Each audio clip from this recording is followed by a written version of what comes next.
Bom, continuando a nossa série sobre o que é história e as correntes historiográficas do século XIX e início do século XX, a gente vai falar sobre a Escola dos Análises, que talvez seja, de todas essas correntes, a que hoje tem uma predominância muito grande na historiografia e nas universidades brasileiras, e que também foi um grande advento na forma onde se vê a história, onde se enxerga a história e como o historiador vai pensar historicamente isso. Principalmente que uma das formulações sobre o que é a história que a gente conhece hoje tem uma formulação dessa época proferida por Mark Bloch, que é um dos fundadores dessa Escola dos Análises, que ele dizia que a história é a ciência do homem no tempo. Então é a forma como o homem ele enxerga, ele transforma o tempo, ele vai sendo transformado também pelo tempo, como essa humanidade ela transcorre durante todo esse tempo, e que isso é uma evidência da Escola dos Análises, que tem uma diferença grande com as escolas anteriores que a gente já começou a ver. Então, essa Escola dos Análises ela surge na década de 20, mais precisamente em 1929, com a fundação de uma revista científica, Analyse d'Histoire économique et sociale, não falo bem francês. Em português seria Anais de História Econômica e Social. Essa revista, na verdade, ela seria uma coletânea, um compêndio, os anais mesmo, de tudo que foi produzido em economia e sociedade, estando nas ciências sociais da Universidade de Estrasburgo, na França, e com o repetir dos anos, na sequência disso, ela vai ganhando uma importância muito grande. E quem estava à frente? Os editores dessa revista eram os historiadores Mark Bloch e Lucien Febvre. Essa revista, inicialmente, ela tinha uma circulação limitada e tinha como escopo o objetivo principal dessa revista era discutir a teoria da história. Então, não nasce a revista dos Análises, ela não nasce com a perspectiva de fundar uma nova carreira historiográfica ou um novo caminho historiográfico. Não, a perspectiva não era essa.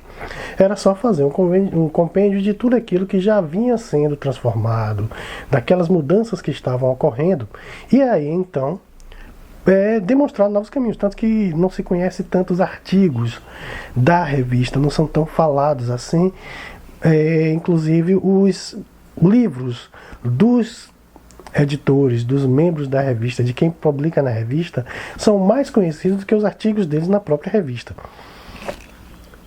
Bom, mas mesmo assim, essa proposição, ela ganha um corpo, e vai ganhando um corpo muito grande em todo esse momento. A gente pode dividir essa Escola dos Análises, então, em 3, já se fala em 4 ou 5 gerações.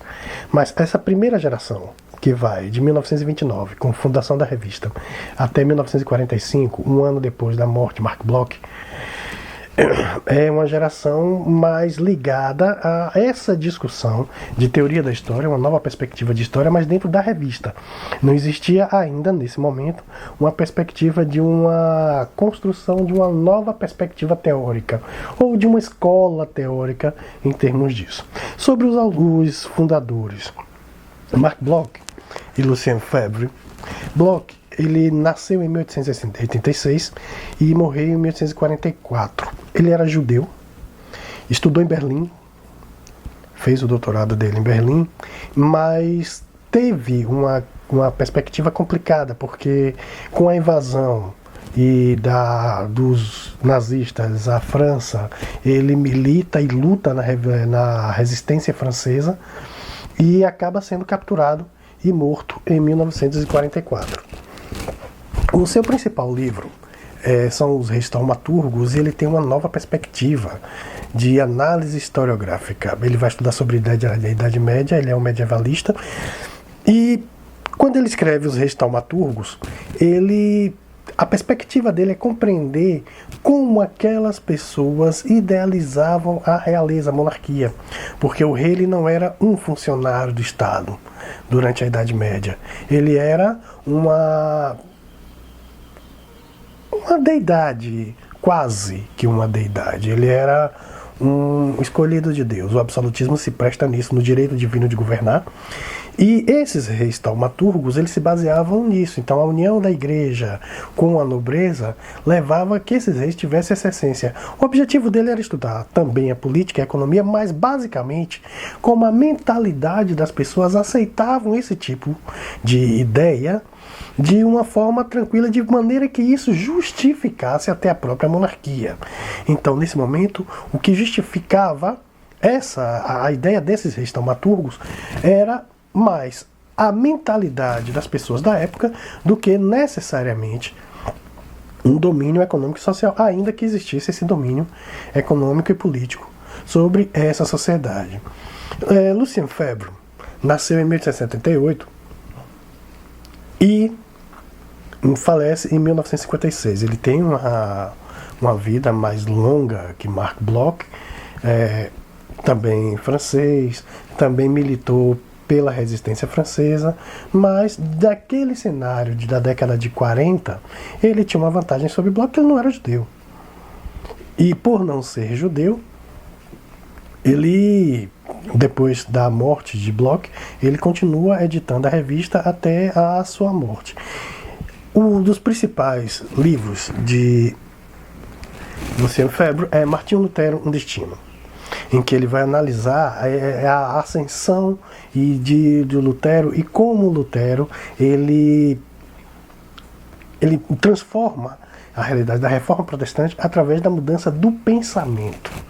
E é claro, a Reforma Protestante aí também vai se basear muito no que Weber havia dito anteriormente. A Reforma tem profundas transformações econômicas, sociais, políticas, mas ele analisa como isso foi iniciado por uma transformação ou uma mudança na mentalidade da época. E essa mentalidade levava a que se tivesse uma forma diferente de se conceber o mundo. Essa forma diferente de conceber o mundo acabou transformando todo o período do fim da Idade Média e o que a gente conhece depois como Idade Moderna para o início do capitalismo. Então, um dos primeiros pressupostos que vai ser feito ou abordado pela Escola dos Análises vai ser essa história das mentalidades. Como esse universo mental ele acaba transformando a sociedade como um todo. E que depois vai ser chamado de fenômeno de longa duração. Ou seja, a gente pode entender então como grande rompimento dessa parte, que é uma história mais problemática, uma história mais problematizada, uma história mais pensada e reflexiva, que além do pensamento positivista do movimento anterior, principalmente o positivismo, que era muito forte, e esse positivismo estava muito refletido no historicismo alemão. Quer dizer, o historicismo ele é basicamente, de uma maneira bem simplória, esse positivismo aplicado para a história. Enquanto o positivismo ele trata disso das ciências sociais, o historicismo é esse positivismo na história, e esse positivismo na história considerava como mote principal, ou atenção principal da história, a política. E a política porque estava calcada nos documentos, uma vez que se aceitava única e exclusivamente os documentos oficiais, como a gente já viu em vídeos anteriores sobre essa questão do positivismo. Com os análises, a perspectiva aqui de se estudar outras possibilidades, e a mentalidade entra como uma dessas outras possibilidades, de se ter como documento, como fonte histórica, qualquer produção intelectual humana que permita uma análise do que aconteceu na história. Percebam, não existe aqui uma ruptura com uma verdade histórica ou com uma forma de pensar a história. A história continua sendo a busca do passado, só que existe uma mudança na perspectiva. Dessa maneira, então, a gente tem uma mudança de, ao invés de ser uma história meramente narrativa, onde o historiador deveria só contar o que o documento diz, dar fala ao documento, aqui já tem uma perspectiva de análise de documento, de confrontação do documento. Então não existe uma perspectiva de desistir da fonte, de não analisar a fonte. Muito pelo contrário, a fonte documental ela vai continuar existindo. O que existe aqui é a mudança do conceito de documento e da perspectiva de documento, porque isso vai ser ampliado. E eles percebem isso porque o documento escrito e o documento oficial e o documento estatal, normalmente que vai justificar o documento político, ele é o documento produzido intencionalmente por uma classe com um objetivo e, claro, vai excluir os outros e aquelas camadas que não tiveram como produzir documento. Então, como é que elas seriam representadas? Da maneira como quem produziu essa documentação vai enxergar. Então, quando eles começam a abrir essa noção de documento, eles começam e já começa a ficar perceptível que outras fontes utilizadas para isso, elas começam a dar outras perspectivas que podem ser confrontadas. E aí não é só uma guerra de narrativas e você escolhe uma das narrativas, não. É o confronto entre as fontes. É você colocar uma fonte contra outra e buscar uma análise em cima do que realmente aconteceu. Então, existe uma busca da verdade histórica. E principalmente quando vai se mudar essa perspectiva de política para mentalidades, essa busca de perspectiva, ela também vai justificar uma outra premissa que vai ser muito forte dentro das escolas de análise, que vai ser o pensar historicamente. Como as pessoas pensavam naquele momento e como isso levou a que aquela sociedade, de um passado histórico talvez ainda muito remoto, ele podia ser interpretado através de uma outra forma. Não só a forma descrita pelo documento escrito, mas que o historiador poderia interpretar a história.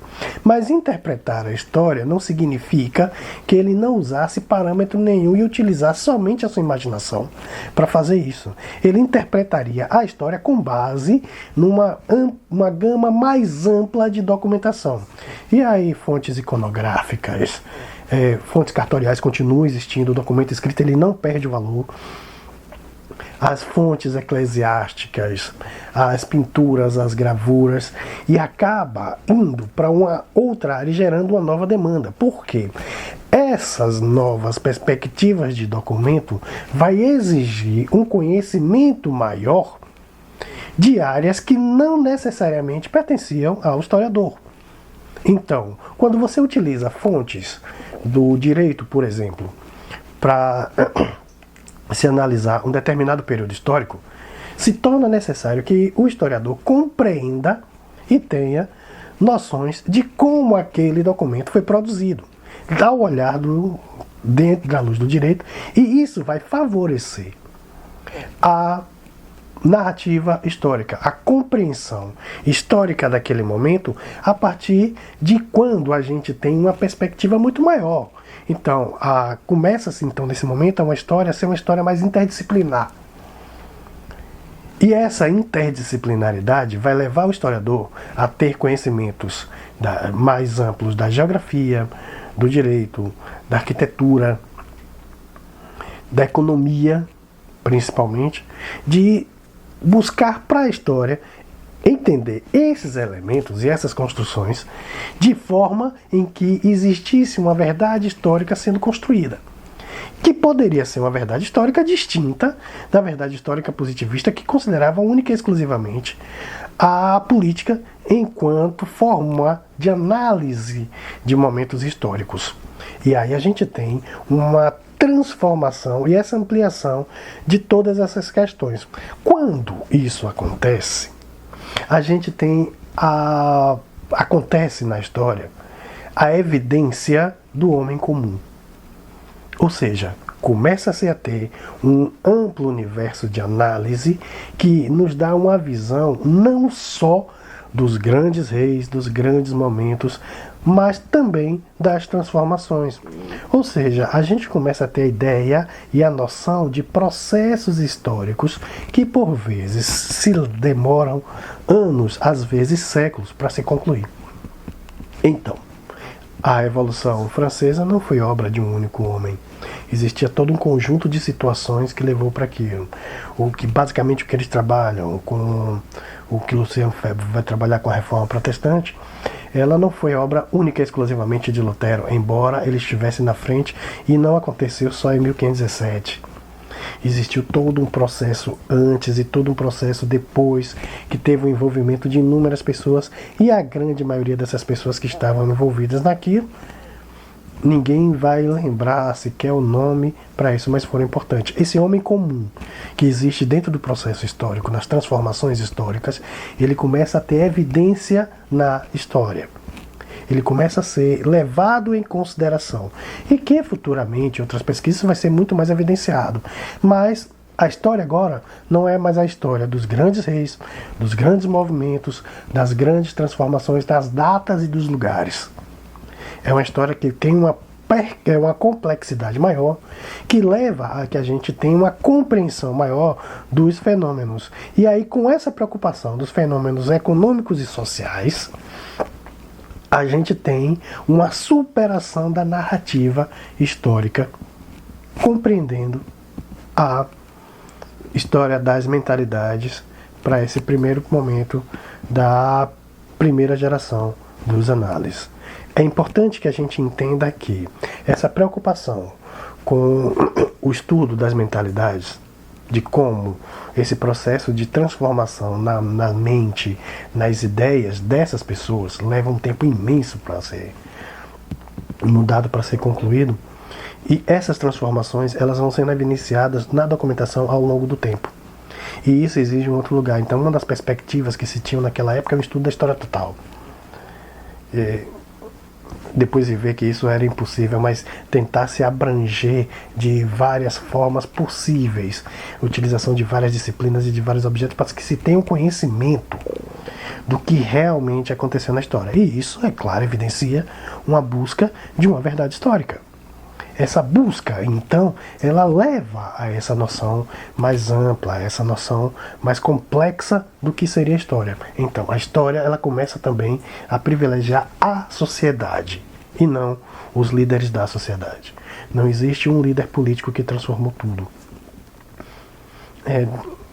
A gente pode ver então que não existe o salvador da pátria ou o destruidor da pátria.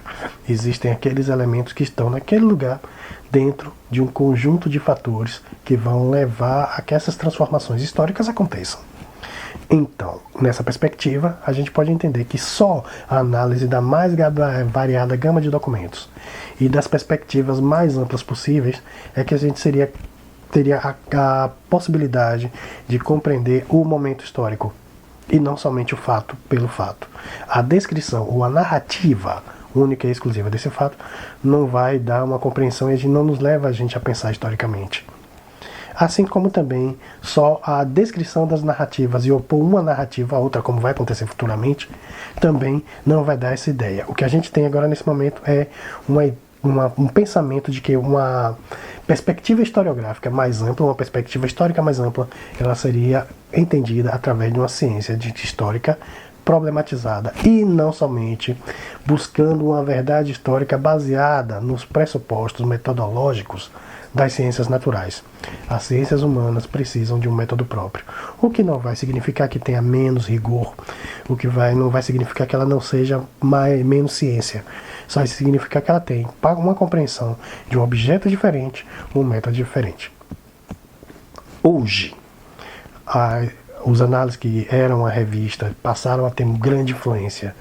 E embora nesse primeiro momento, de 29 a 45, eles não tivessem o objetivo de ditar o pensamento historiográfico mundial, o que acabou acontecendo depois, com várias mudanças e várias transformações, nos leva a uma compreensão mais ampla do que vem a ser história. Essa história mais ampla, essa história com novas perspectivas, essa história interdisciplinar, ela tem profundas raízes até hoje, que de vez em quando vai contrastar ainda com outros pensamentos ou com outras questões que vai gerar críticas e que a gente pode ver em outros momentos nos preparando para analisar a segunda geração dos análises com o Fernando Brodel.